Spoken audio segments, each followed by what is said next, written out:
우리는 스바냐서를 묵상하고 있죠. 스바냐서를 묵상하시면서 어떠신지요? 굉장히 무서우시죠?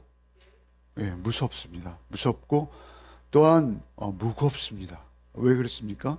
우리의 죄들을 지적하고 계시기에 그렇습니다. 이 무섭고 무겁기까지 한 본문이 오늘 본문을 우리가 함께 읽으셨습니다만 놀라운 사랑으로 변화하고 있어요. 어떻게 이렇게 무섭고 끔찍한 말씀만이 계속되다가 이토록 놀랍고 우리가 정말 듣기만 해도 많은 설교들의 단골 제목이 아닙니까? 스바냐 3장 17절이라는 제목의 복음성가도 있어요. 그죠? 그만큼 우리에게 익숙하고 우리가 사모하는 그 말씀이 여기에 있다는 거예요. 우리가 그렇게 무섭게 우리를 경고하시는 주님의 말씀, 그런데 그 무서운 경고의 말씀에 사실은 어떤 주석가는 이 스바냐서 3장 17절 말씀이 요한복음 3장 16절이다 이렇게 말하거든요. 신약에서 요한복음 3장 16절 같은 말씀이 스바냐서에 있다는 거예요. 스바냐서에서 하나님의 사랑을 가장 잘 드러내고 하나님의 사랑을 가장 잘 표현한 말씀을 한 절만 추천해 주십시오 한다면 아마 서슴없이 스바냐서 3장 17절이 될 것 같아요. 그런데 그 말씀이 어디에 있냐라는 것이죠. 그 말씀은 놀랍게도 우리의 죄를 지적하시고 우리의 치부를 낱낱이 드러내는 말씀 가운데 있다라는 것이죠. 어떻게 이런 극적 전환이 일어날 수 있는가? 사실은 오늘 이 3장을 통해서 우리는 다시 한번 기억해야 되고 또 교훈을 받아야 됩니다. 스바냐 3장은 전체적으로 복음입니다. 그런데 그 복음이 구약의 모습으로, 구약의 표현 방식으로 우리를 교훈하시는 거예요. 이 무겁고 무서운 경고가 놀라운 사랑으로 어떻게 이런 극적인 변화를 드러내고 있는지 한번 따져보겠습니다. 오늘 우리 3장을 읽고 있습니다만 우리 3장 바로 앞에 3장 3절, 4절, 5절을 한 번만 읽어보겠습니다. 3장 3절, 4절, 5절 읽겠습니다. 그 가운데 방백들은 부르짖는 사자요 그의 재판장들은 이튿날까지 남겨두는 것이 없는 저녁이리요 그의 선지자들은 경솔하고 간사한 사람들이요 그의 제사장들은 성소를 더럽히고 율법을 범하였도다. 그 가운데 계시는 여호와는 의로우사 불의를 행하지 아니하시고 아침마다 빠짐없이 자기의 공의를 비추시거늘 불의한 자는 수치를 알지 못하는도다. 여러분, 어느 사회나 어느 국가나 그 사회와 국가의 위기는 누구의 위기입니까? 지도자들의 위기입니다. 그 지도자들이 위기를 가져오게 하는 거예요. 지도자들의 그 부패와 썩음, 타락, 그것이 나라 전체가 되는 거예요. 그래서 여기 지금 지도자들을 이스라엘의 가장 존경받고 사랑받고 그들에게 높임받아야 할 지도자들을 모두 하나도 예외 없이 짐승에 비유하고 계십니다. 짐승입니다. 약육강식이 되었다는 거예요. 첫 번째 뭐요? 제가 도표까지 만들었습니다. 굉장히 중요해요. 우리 사회를 재는 잣대이기도 하고요. 우리가 언제든지 그리스도인은 하나님 나라의 공의를 반영해 내도록 그 사회와 국가를 위해서 헌신할 수 있는 자들이 그리스도인입니다. 맨 앞장서야 되는 자들입니다. 근데 그때 당시에 방백은 누구입니까? 정치인이라는 거예요. 정치인이라는 건 뭐예요? 국가가 그들에게 권력을 준 거예요. 뭘 줬어요? 요즘 말로 말하면 군대를 주고요, 경찰을 주고요. 여러분, 인간이 인간을 폭력과 힘으로 압제할 수 있는 수단은 없어요. 그런데 오직 인간을 폭력과 폭압으로 강제적인 힘으로 다스릴 수 있는 권력이, 합법적인 권력이 두 가지예요. 오늘날 현대 어디입니까? 군인하고 경찰인 거예요. 그런데 그러한 그들이 뭐가 됐다는 거예요? 사자가 됐다는 거예요. 사자. 오직 그 힘을 가지고 자기의 배만 불리우고 있었다라는 것입니다. 그 공권력을 가지고 그 힘을 자기의 욕심대로 사용하고 있었다라는 것입니다. 방백들, 정치인들 다 사자다. 그 다음에 두 번째 뭐라 하세요? 재판장들은 뭐라요? 저녁 일이래요. 그냥 일이도 아니고요, 저녁 일이라는 거예요. 사자가 양을 뜯어 먹다가 남기고 가거든요. 날이 저물면 자러 갑니다. 그러면 재판장들이 그 야밤을 틈타서 그 재판장들이 말이죠, 그 거룩하고 재판장들은 법복을 입혀줍니다. 왜 그렇습니까? 공권력이에요. 여러분, 너는 나랑 구별되었다는 거예요. 하나님을 대리하는 재판장이라는 거예요. 그래서 법복을 입는다는 건 내가 내 모습으로 가는 것이 아니라 하나님으로부터 부음받은 권리를 내가 입고 내가 나를 잊은 채 공정하게 재판하겠다는 거예요. 그게 그 사회를 지탱하는 기둥입니다. 그 기둥이 무너지면 다 무너지는 거예요. 그런데 그 기둥이 썩은 거예요. 썩은 정도가 아니라 전혀 일이라는 거예요. 그 정치인들이 먹다 남긴 거를 저녁에 가서 싹 쓸어내는, 썩은 고기도 마다하지 않고 넙죽넙죽 받아 챙기는, 해서는 안 될 짓을 꺼리낌 없이 행하는 그들이 재판장이라는 거예요. 하나님이 심판하시는 이유예요. 하나님의 나라를 세웠는데 하나님 나라의 정치 지도자들은 사자가 되었고 재판장들은 저녁 일이가 되었다. 여러분, 선지자들은 어떻답니까? 선지자들은 요즘 누구입니까? 지식인입니다. 선지자들은 요즘 누구입니까? 언론입니다. 언론.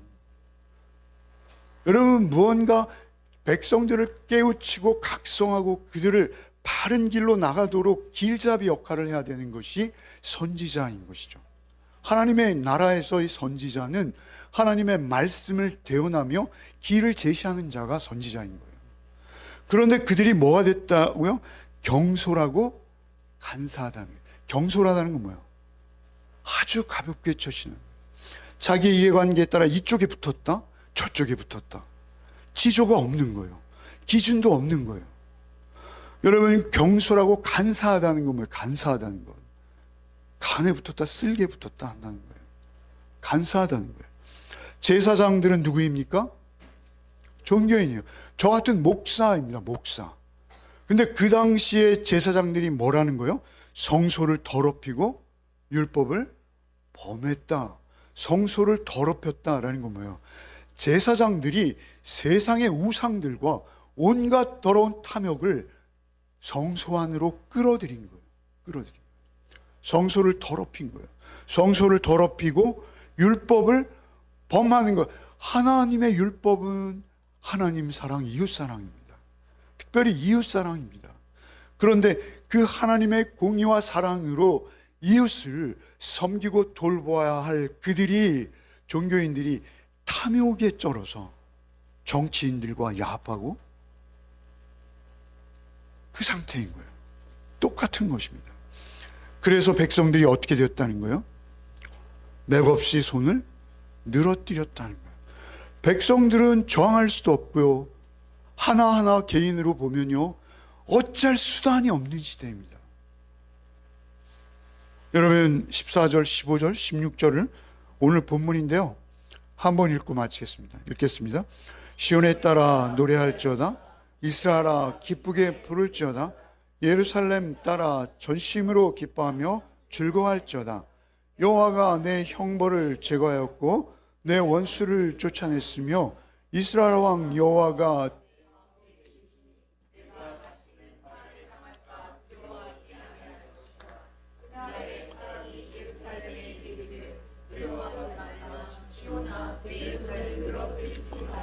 사실 오늘 이 본문을 이제 쭉 우리가 나누어 갈 텐데요, 먼저 좀 볼 것은 16절 마지막에 굵은 줄을 쳐놨죠. 뭐라고 돼 있습니까? 내 손을 늘어뜨리지 말라. 이렇게 그 사회, 그 국가의 지도자들이 썩어 있는 상태에서 백성들이 늘어져 있는 거예요. 손을 어떻게 하고 있어요? 늘어뜨리고 있어요. 손을 늘어뜨리지 말라. 왜요? 14절, 15절이기 때문에. 그리고 이제 17절로 넘어갈 텐데 그 17절이기 때문에 손을 늘어뜨리지 말라라고 하는 것이죠. 여러분, 이 손을 늘어뜨린다는 표현은 성경에 너무 자주 등장하는 관용적인 표현이에요. 여러분, 그 사울이 말이죠, 자기가 믿었던 군대 장관 아브넬, 자기의 모든 권력을 지켜주는 그 아브넬이 헤브론에 갔다 죽었다라는 소식을 듣죠. 그러자 사무엘하 4장 1절에 죽었다 함을 듣고 손에 맥이 풀렸고, 이런 표현이 있어요. 손에 맥이 풀리는 거예요. 여러분, 이사야서 13장 7절에 그러므로 모든 손에 힘이 풀리고, 이런 표현이 있어요. 손에 힘이 풀렸다는 아무 의욕이 없다는 거예요. 아무 무력감, 깊은 절망으로 모든 희망을 잃고 속절없이 무너져 내려서 이제 손 하나 까딱할 힘이 없는 손을 늘어뜨린 상태. 여러분, 이것이 이스라엘이라는 것이죠. 그런데 사실 이렇게 손을 늘어뜨린 상태로 있는 그들은 복받은 자들이에요. 여러분, 왜 그렇습니까? 그들이 불리함을 알고 그들의 부당함을 알고 하나님의 공의를 갈망하며 하나님을 바라고 있는 자들이 손을 늘어뜨리는 거예요. 그 약육강식의 세계 속에서 여러분, 어떻게 하든 고기 한 점이라도 더 확보하기 위해서 그 지도층에게 붙어 있는 층이 있고요. 그리고 거기에 대해서 비관하며 하나님 앞에 무력감을 호소하면서 손을 늘어뜨리고 있는 자들이 있는 거예요.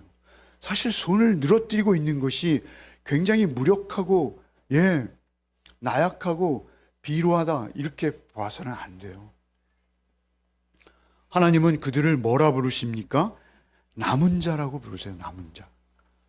여러분, 좀 앞에서 12절을 한번 읽어봅시다. 12절 한번 읽어봅시다. 내가 곤고하고 가난한 백성을 내 가운데 남겨두리니 그들이 여호와 이름을 의탁하여 보호를 받을지라. 여러분, 그 가운데 곤고하고 가난한 백성들이 있는데 그들은 어떤 존재라는 거예요? 하나님께서 남겨두신 존재. 남긴 자예요. 그들이 남은 자예요. 소위 우리가 말하는 렘넌트라는 남은 자 사상이 성경 전체를 관통하고 있는데요. 그 성경 전체를 관통하는 남은 자라는 그 사상의 중심에 있는 하나님께서 남겨둔 자들이 있다는 거예요. 그런데 그들의 특징은 뭐예요? 곤고하고 가난하다라는 거예요. 곤고하다는 건 뭐예요? 피곤한 거예요. 그래서 손을 늘어뜨린 거예요. 곤고하고 가난한 백성을 내 가운데 남겨두리니 그들이 여호와의 이름을 의탁하여 보호를 받을 것이다. 여호와의 이름이라는 건 뭐죠? 여호와의 이름은 뭐예요? 여호와의 존재와 성품, 특성이라고 말씀드렸죠. 그 여호와의 이름을 의탁하고 있는 자들이 손을 늘어뜨리고 있는 거예요. 내가 곤고하고 가난한 백성을 내 가운데 남겨두었다. 그 남은 자들이 사실은 하나님의 보호를 받고 있다, 이렇게 말씀하시는 거예요. 여기 12절에 여호와의 이름을 의탁하여 보호를 받을지라, 이렇게 말씀하시죠. 여기서 가난하다라는 것은 여러분, 놀랍게도 우리 잘 아는, 여러분, 마태복음 산상수훈에 주께서 팔복을 하면 첫 번째 언급하시는 심령이 가난한 자 복이 있나니 하나님의 나라가 저희 것이며 하시는 그 심령이 가난한 자들이에요. 여기 가난한 자는 사회적 지위나 재산의 많고 적음도 물론 있을 수 있습니다만 그것보다는 마음의 태도가 더 중요한 거예요. 마음의 태도. 여러분, 하나님께서 지금 기쁨으로 여러분 바라보고 있는 자들이 있다는 거예요. 그리고 그들을 보호하시기 원하시는데 그것은 누구입니까? 그 지도자들이 아니라 여러분 손을 늘어뜨리고 있는 그들이라는 거예요. 여러분, 그 손을 늘어뜨리고 있는 그들을 하나님께서 부르시는 거예요. 여러분, 성경의 위인들을 보십시오. 위인이 아니라도 좋습니다. 성경의 위인들을 보면요, 여러분, 하나같이 손을 늘어뜨리고 있는 자들이었어요. 여러분, 선지자들 중에 그 거짓 선지자들이 난무하던 그 시대에 이사야와 예레미야를 보세요. 여러분, 이사야는 어떻습니까? 이사야 6장에 보면 나로 망하게 되었도다. 내가 죽게 되었도다. 내가 이 더러운 가운데서 하나님의 보좌를 보았으니 이제 나는 죽게 되었도다. 손을 늘어뜨리는 자요, 가난한 자요, 심령이 여러분 곤고한 자요. 예레미야는 어떻습니까? 예레미야는 하나님 찾아갔을 때 예레미야는 하나님 부르심을 거절하죠. 뭐라 합니까? 나는 어린아이라. 나는 말도 못하는 어린아이입니다. 나는 하나님의 일을 감당할 만한 자가 되지 않습니다. 나는, 이사야가 입술이 부정한 자라고 했다면 예레미야는 나는 어린아이의 입술이라고 말하고 있는 거예요. 여러분, 모세를 찾아갈 때도 똑같죠. 여러분, 너무 성경의 위인들을 말씀해서 죄송합니다만 그만큼 곤고하고 가난한 바닥을 쳤던 자들이 하나님께서 붙들어 쓰시는 자들이 되어지더라는 것이죠. 어느 시대를 막론하고 하나님이 그들을 다시 깨우실 때, 그 모세를 찾아갈 때 모세 출애굽기 4장에 보시면요, 모세가 하나님의 부르심을 4번, 5번 거절합니다. 거절해요. 나는 입술이 둔한 자입니다. 나는 말 한마디 제대로 못합니다. 아니다, 너 날 거역하느냐? 오 주여, 쓸만한 자를 부르소서. 여러분, 모세가 거절하는 그 대사, 읊어내는 대사들은요 정말 노골적입니다. 거절하는 거예요. 그냥 보낼 만한 자를 보내소서라고 자기를 빼고 있는 것이죠.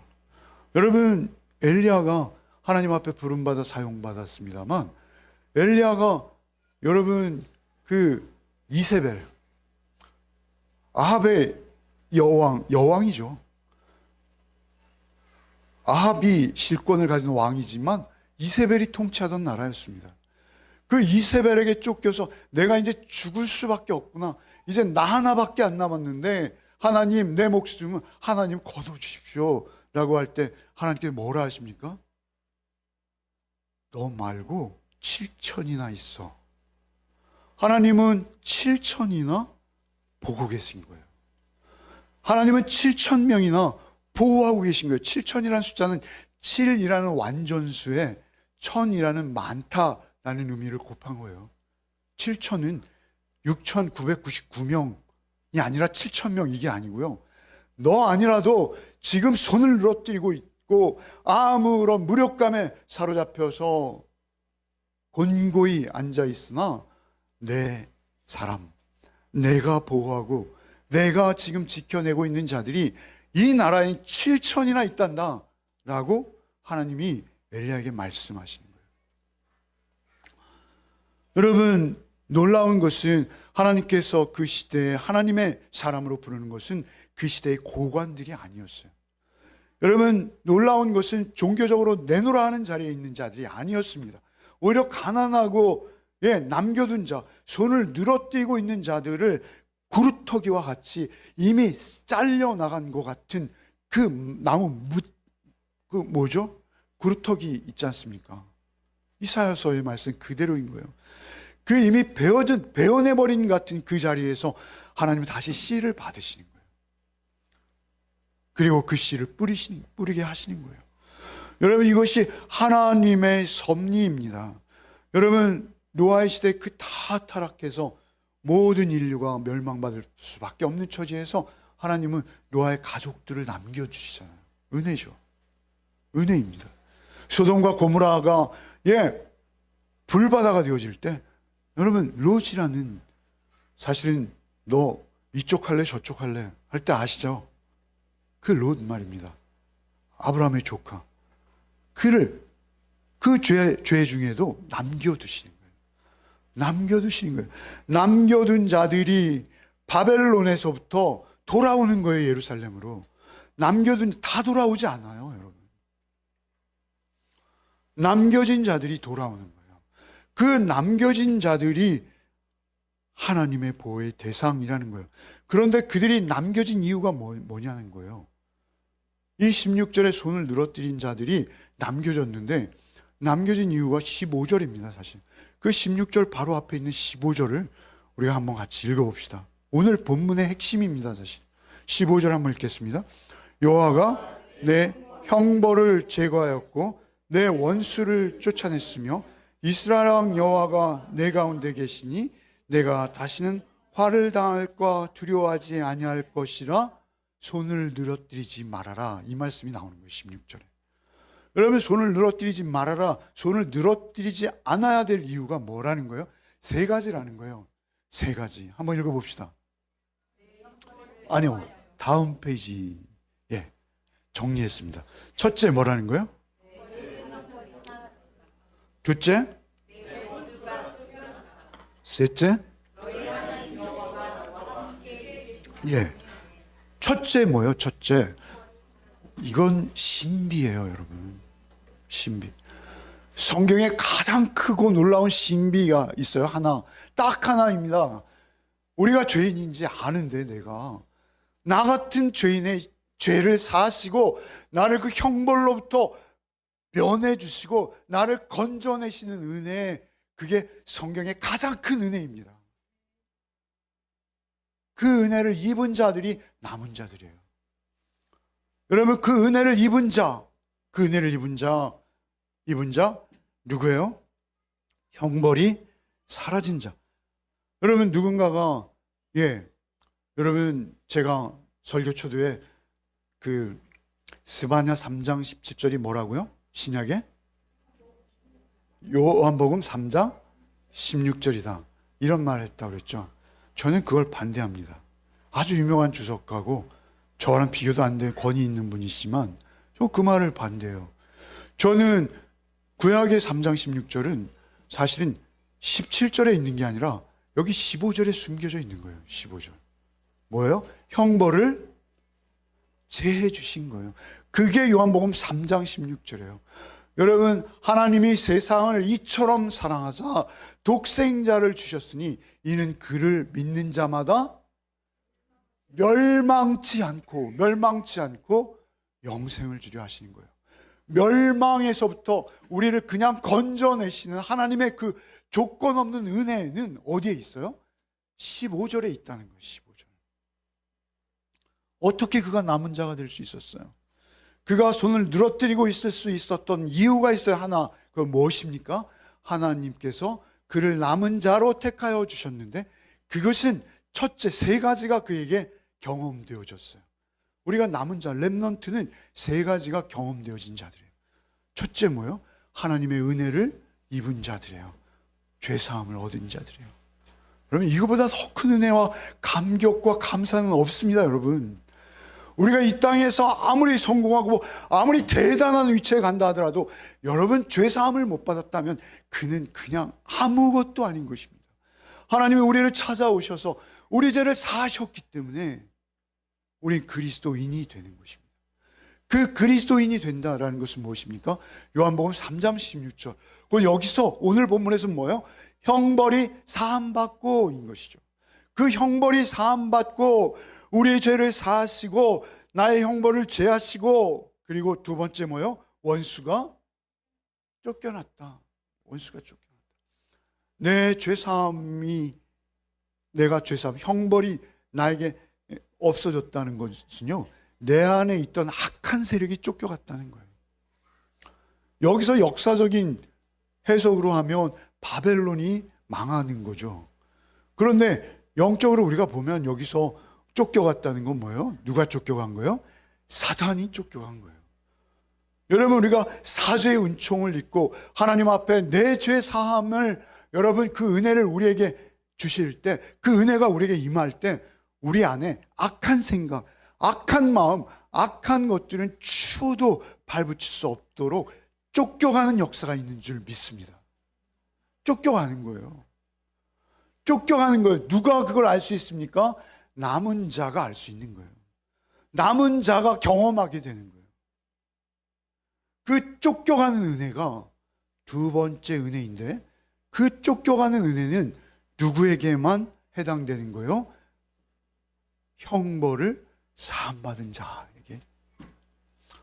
그리고 세 번째, 여러분, 그 쫓겨간 자리에 누가 찾아오시는 거예요? 하나님께서 찾아오시는 거예요. 임마누엘 하시는 거예요. 여러분, 이 15절이 복음입니다, 여러분.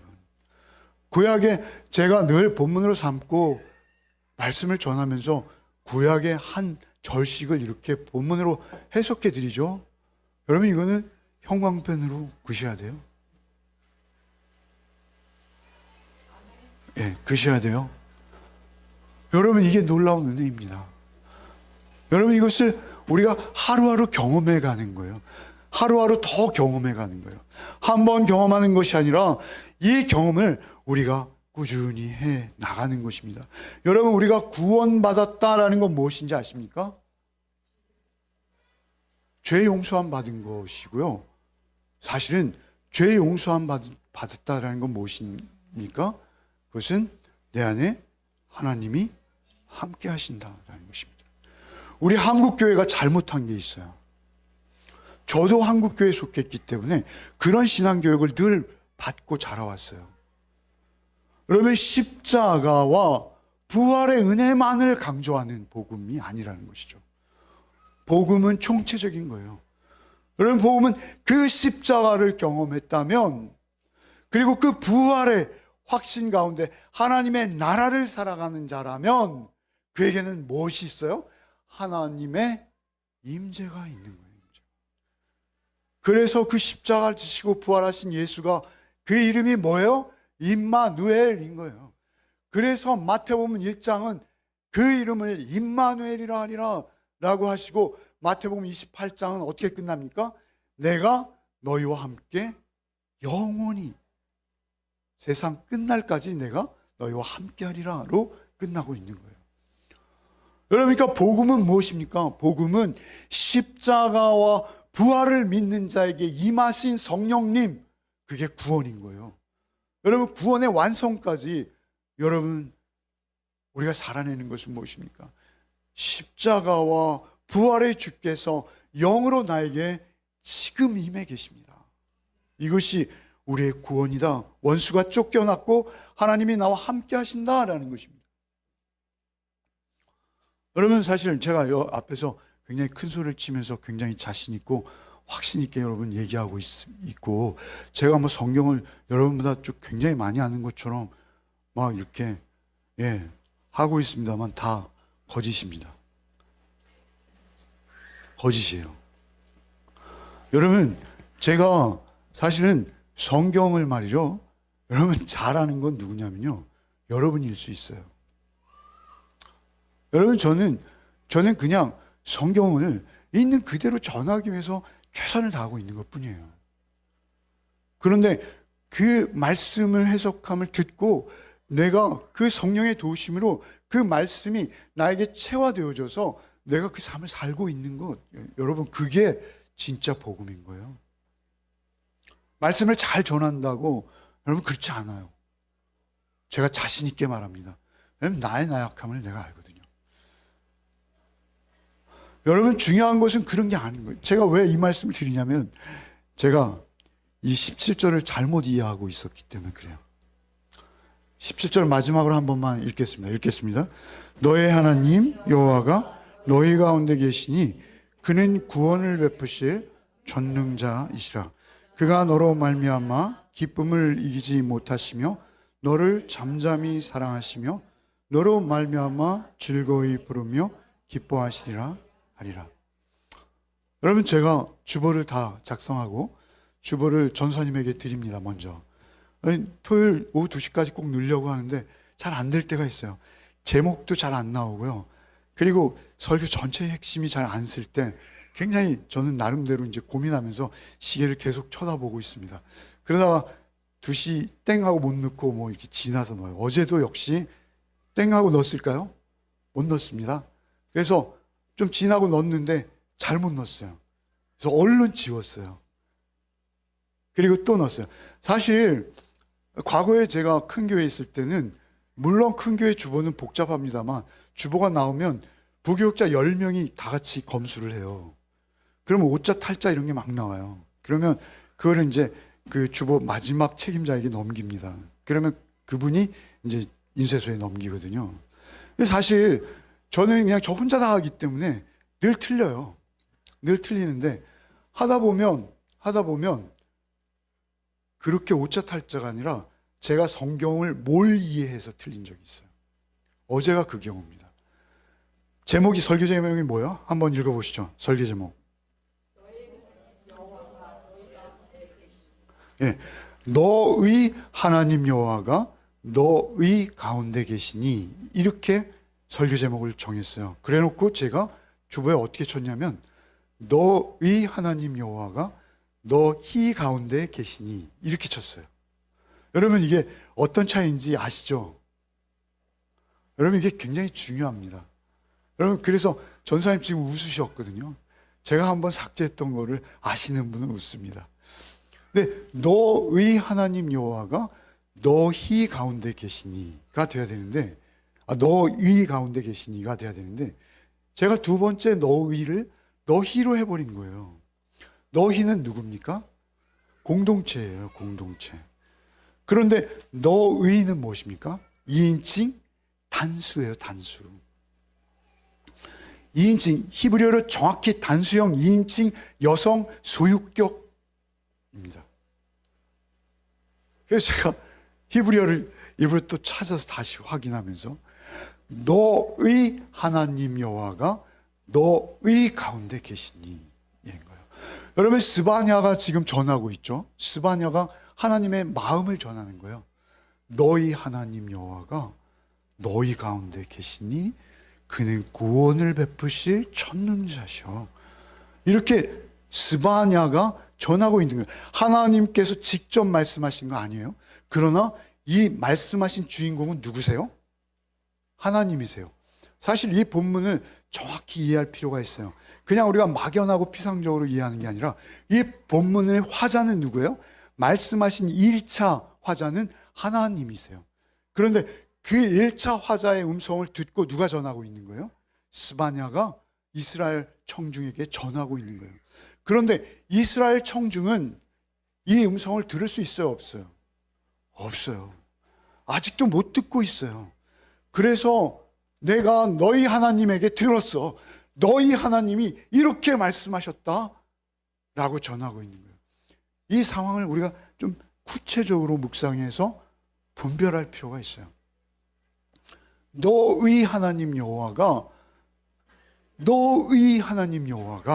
여러분, 이게 너무 중요해요. 나예요, 나. 1대1 단수예요. 하나님께서 가능하시면 나에게 직접 말씀하셨겠죠. 예? 내가 널 사랑해. 너 손을 늘어뜨리고 앉아있지. 너 나름대로 이 땅에서 공의와 사랑을 쫓고 행하려 하다가 너의 혼자의 무력감과 실망감, 왜? 그래서 너 손을 늘어뜨리고 지금 혼자 멍하게 앉아있지. 내가 뭐 하는 짓이야? 내가 왜 하나님 의와 사랑만을 쫓아서 살아야 돼? 난 세상은 다 절로 가는데 왜 나 혼자 일로 가야 되는가? 왜 나 혼자 정직해야 되고, 나 혼자 이거 다 짊어져야 돼? 손을 늘어뜨리고 있지. 그런데 그때 스바냐를 통해서 손을 늘어뜨린 자들에게 말씀하시는 거예요. 사실 너의 하나님 여호와가 너의 가운데 계시다. 너희 가운데 계시다. 너를 사랑하신다. 너를 보호하시기 원하신다. 너를 지키시기 원하신다. 여러분, 믿으십니까? 믿으세요? 믿으셔야 합니다. 하나님은 개인적으로 찾아오시는 거예요. 굉장히 인격 대 인격이신 거예요. 그래서 무리와 공동체 가운데도 하나님 함께 하시죠. 우리 하나님이십니다. 우리들 교회가 있지 않습니까? 그런데 그거 이전에 더욱 중요한 게 있습니다. 그것은 무엇입니까? 나의 인격에 부음바 되어지는 하나님을 경험해야 되는 거예요. 그런데 그 경험은 뭐예요? 극히 개인적이고 1대1의 인격 가운데 나를 찾아오시는 하나님이라는 거예요. 1대1인 거예요. 내가 너를 지명하여 불렀나니 너는 내 것이라 하지 않으십니까? 내가 너를 지명하여 불렀나니 너는 내 것이라 야곱에게 찾아오신 하나님이 야곱에게 말씀하시는 것이죠. 여러분, 우리도 각자 그 소리를 들어야 되는 거예요. 내가 널 사랑해. 내가 너 때문에 내가 내 아들 예수를 십자가에 달았어. 여러분, 이것이 여러분의 인격과 여러분의 마음에 부어져야 되는 거예요. 그때 우리의 형벌이 사라지는 거예요. 그 주님의 은혜가 여러분에게 있으시기를 바랍니다. 한 번 있는 것이 아니라 날마다 있어야 되는 거예요. 이 너희 하나님 여호와는 언약 공식입니다. 언약 공식. 처음 하나님이 우리를 찾아오시고, 그리고 또 찾아오시고, 또 찾아오시고, 날마다 그리스도께서 나를 찾아오셔서 나를 새롭게 빚어가실 때, 여러분, 나의 하나님이 되어야 되는 거예요. 나의 하나님. 무슨 나의 하나님? 하나님이 너 개인 혼자를 위해서 존재? 맞습니다. 하나님은 나를 위해 존재하시는 분이에요.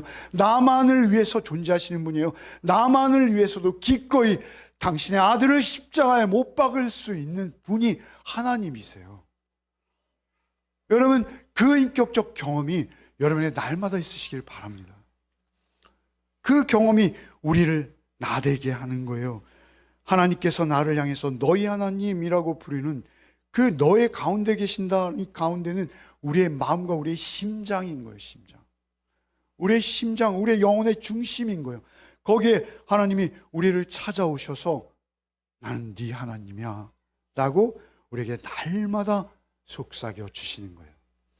여러분, 그것이 우리에게 있어야지 우리가 이 거친 세상에서, 이 부도덕한 세상에서, 여러분, 제가 설교 초두에 지도자들의 모습을 여러분에게 고발했습니다만, 사실은 우리가 거기에 편승하고 있는 한국교회의 모습 아닙니까? 여러분, 한국교회가 어려워질 것 같아요. 저는 앞으로 한국교회의 전망은 밝지 않습니다. 여러분, 우리는 손을 늘어뜨릴 수 있는 상황이 우리 앞에 있을 수 있습니다. 여러분, 숫자를 많이 모아놨다고 거기에 하나님이 계신 게 아니에요. 여러분, 2-3명만 모여 있어도요, 여러분, 하나님이 계신 곳에는 하나님이 계신 거예요. 그 하나님이 계신 것은 무엇입니까? 여러분, 우리가 교만하여서 어떤 나의 나됨을 뽐내는 자리가 아니라, 여러분, 하나님 앞에서 내가 죄인인 것을 깨닫고 그 앞에서 하나님의 십자가를 붙드는 그에게 하나님 찾아오시는 거예요. 그에게 찾아오셔서, 저는 이 대목이 너무 놀라워요. 너희 하나님 여호와가 너희 가운데 계시니 그는 구원을 베푸실 전능자시라. 그가 너로 인하여 기쁨을 이기지 못하시며, 너로 인하여 기쁨을 이기지 못하시며. 하나님이 우리가 잘나서가 아니라 그냥 너의 존재만으로, 너의 존재만으로. 여러분, 좀 웃기는, 오늘 설교가 길어서 죄송합니다. 여러분, 제가 이 설교 했던 거 기억나세요? 스바냐 3장 17절 설교 기억하세요? 한 분도 기억 못하세요? 그래서 제가 목사를 계속할 수 있는 겁니다. 사실 이 설교를 하면서 제가 끝나는데 예화를 했어요. 말씀드릴 수는 없어요. 지금은 사실 그때는 제가 절박하게, 우리 자녀가 이제 여기 2분 계십니다만, 여러분, 자녀가 자녀를 또 낳았잖아요. 저 안에 떠들고 있습니다만, 여러분, 그 자녀는 어떻습니까? 여러분, 잘못하면 어때요? 꾸짖잖아요. 그죠? 꾸짖습니다. 남의 옆집에 가서 막 혼내지 않습니다. 자기 아이기 때문에 혼내요. 그런데 그 아이가 어릴 때는 어떻습니까? 제가 그 설교하면서 이런 예화를 했더라고요. 아이들이 기저귀를 갈다가 기저귀를 뺐는데 물군 그거를 이렇게 하잖아요. 물군 하면 여러분, 그 밑에 있는 거 젖으면 저희 아내가 또 빨아야 되잖아요. 그러면 손으로 갑자기 탁 받아서 아주 기분 좋게 그걸 닦습니다. 여러분, 자녀기 때문에 그럴 수 있는 거잖아요. 자기 새끼기 때문에. 둘 중에 누구라고 말 못하겠어요. 근데 하여튼 그렇게 손으로 받아서 손을 씻으면서도 기쁜 거예요. 왜 그렇습니까? 그 존재만으로 기쁜 거예요. 또 그때 이런 예화도 하더라고요. 우리 아이 중에 하나가 나는 결혼 안 하겠어. 왜 안 하니? 이혼할까봐 안 해. 우리나라 이렇게 이혼율이 높은데. 그래서 그래, 이혼이 무서워서 안 해? 근데 제가 그때 눈물이 핑 돌았다는 거 아닙니까? 우리 아이들이 아이를 안 낳으면 내가 손주를 볼 수 없다니 하면서 눈물이 핑 돌았다는 얘기를 이 본문을 하면서 하더라고요. 왜 그때 그 예화를 했냐면요. 예화도 기억 못 하시네요, 여러분. 그런데 설교는 잃어버려도 예화는 기억하는데. 근데 하나님이 우리를 기뻐하시는 기쁨이 뭐라는 거예요? 존재의 기쁨이라는 거예요, 존재. 그냥 부모이고 손자이고 그냥 그 존재가 기쁜 거예요. 어떤 모습이든 그의 어떠한 조건이든 어떠한 상황이든 그가 어떠한 처지이든 그의 존재만으로 사랑스러운 거예요. 그거를 이렇게 말씀하시는 거예요. 여기 보십시오. 그가 너로 인하여 기쁨을 이기지 못하시며 너를 잠잠히 사랑하시며 잠잠히 사랑하시며. 여러분, 이런 표현이 어디서 보셨어요? 아무것도 안 하고 아무것도 못 해주지만 그냥 보기만 해도 사랑스러운 거예요. 어쩔 수 없는 하나님의 성품이에요. 하나님의 기본적인 인격이신 거예요. 그래서 뭐예요? 즐거이 부르며 기뻐하시라. 즐거이 부른다 할 때 부른다는 건 뭐예요? 여러분, 이 영어 성경에 singing이라고 나와요. sing. 부르며라는 건 노래 부른다는 거예요. 노래 부른다는 거예요. 여러분, 하나님이 노래 부르는 거 한번 상상해 보셨어요? 지금까지 여러분 하나님 묵상하시죠? 그러면 여러분 큐티 맨 오른쪽 맨 하루도 빠짐없이 나는 게 뭐예요? 하나님은 어떤 분이십니까죠? 그런데 여러분, 하나님 노래하십니다. 노래하는 하나님 상상해 보신 분 없습니다, 여러분. 노래하는 하나님은 이 본문에만 성경 전체를 통해서 딱 한 번 있는 거예요. 여러분, 하나님이 노래한다. 이거 어떻게 받아들여야 될까요? 하나님, 이 표현을 우리가 하나님 노래하신다는 걸 어떻게 받아들일까요? 여러분, 이것은 신인 동용론적 표현입니다. 하나님의 팔이 없고 하나님의 손이 없지만 하나님의 영이십니다. 그러나 성경에는 신명기에 수없이 하나님의 손과 팔이 등장하시죠. 그 강력한 능력으로 전능하심으로 우리를 찾아오시고 도우실 때 하나님의 팔과 손이 나타나는데, 여러분, 하나님은 인격이라 하시죠. 지정의가 있습니다. 그 하나님이 말이죠, 감정이 복받쳐 올라서 여기 뭐라 하세요? 기쁨을 이기지 못하시며 하나님이 전능하신데 지는 게 어디 있어요? 다 이기지. 근데 못 이기는 게 하나 있다는 거예요. 노래를 참지 못하고 결국은 뱉어내시더라. 하나님의 노래인 거예요. 하나님이 노래하시는 대목이 여기 있습니다, 여러분. 이것은 누구의 노래라고요? 하나님의 노래. 왜 하나님이 노래하세요? 참지 못하고 이기지 못하고 나 때문에 노래하신다는 거예요. 나 때문에 노래하신다는 거예요. 내가 너무 이쁘고 사랑스럽고 존귀해서 하나님이 참지 못하고 이기질 못하고, 하나님도 감정이 있는 인격이 있는 존재이시라 할 수 없이 노래를 하신다는 거예요. 노래. 여러분, 직접 노래한다는 표현은 없지만 여러분, 이것은 어디서 완성되냐면요, 계시록 19장의 어린 양의 혼인잔치에서 여러분 하나님의 노래가 들려오고 있어요. 사실은 직접적인 표현은 없어요. 그러나 하나님이 기쁨으로 노래한다라는 느낌이 있는 본문이 있어요. 여러분, 하나님이 우리를 위해서 노래하는 걸 믿으십니까? 여러분, 그 존재만으로도 기뻐하시는 하나님을 우리 놓치지 말고 한 주를 또 살아내시기 바랍니다. 그리고 이제 다 설교 끝났어요. 평소보다 15분이나 더해서 죄송한데 마지막 하나만 하겠습니다. 여러분, 찬양을 하려고 그랬어요. 3장 17절을. 근데 제가 감기도 걸렸고, 여러분 아까 하셨잖아요. 그래서 찬양 대신에 이거 한 번만 하겠습니다. 굉장히 촌스러운 건데요. 한 번만 하겠습니다. 한 번만 띄워주시죠. 공공의 했는 게 있습니다.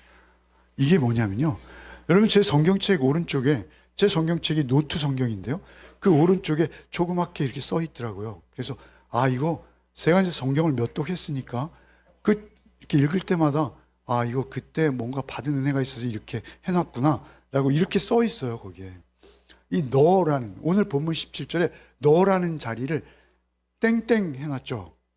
여기다 뭐 넣는 거예요? 예, 너희가 아니고 왕희. 여러분 이름 넣는 거예요? 왕희로 하시면 저만 수지 맞는 거예요? 여러분 이름을 넣으시는 거예요. 설교는 끝났어요. 여러분 이거 한 번만 읽고 마칩시다. 한 번만 읽읍시다. 각자 자기 이름을 넣어서 여러분이 크게 읽으세요. 읽으셔야 해요. 하나님은 노래도 하셨어요. 여러분 이렇게 읽읍시다. 시작.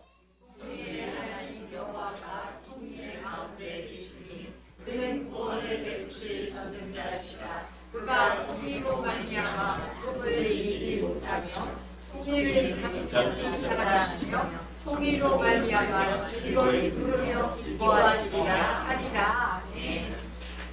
여러분 송이가 누구세요? 누구예요?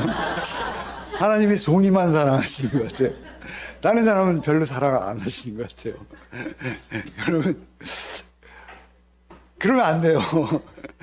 여러분 마지막으로 한 번만 하고, 저도 여러분 땀나는 사람은 접니다. 여러분 설교가 길어져 죄송하지만 마지막으로 한 번만 외치고 마치겠습니다. 다시 한 번 합니다. 이번에도 송이만 들리면 제가 여러분 나머지는 다 사랑의 날개 그늘에서 쫓아내겠습니다.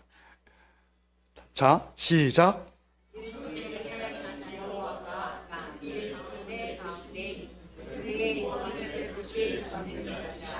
그가 성리로 말미암아 꿈을 이기지 못하시며 성리를 잠잠히 사랑하시며 성리로 말미암아 즐거이 부르며 기뻐하시리라 하리라. 이번에는 송이가 좀 작게 했어요. 크게 한 게 아니라 작게 했어요. 여러분 감사합니다. 여러분 한 주간 주의 사랑 안에 머무시고 그 음성을 듣는 한 주 되시기를 바랍니다. 주님, 무겁고도 두려운 심판 속에서도 우리를 향한 사랑의 노래를 들려주시니 참으로 감사합니다. 주께서 나를 향해 노래하신 대목을 우리가 한 주간 잊지 않게 하여 주시옵소서. 우리의 죄를 용서하시고 원수를 물리치시고 하나님 우리와 함께 계심을 믿습니다. 우리가 손이 지쳐 늘어질 때마다 하나님께서 나를 향해 노래하시는 하나님이심을 잊지 아니하고 힘을 내어서 하나님의 나라를, 하나님의 통치와 다스림을 살아내는 한 주가 되게 하여 주시옵소서. 예수 그리스도 이름 받들어 기도하옵나이다. 아멘.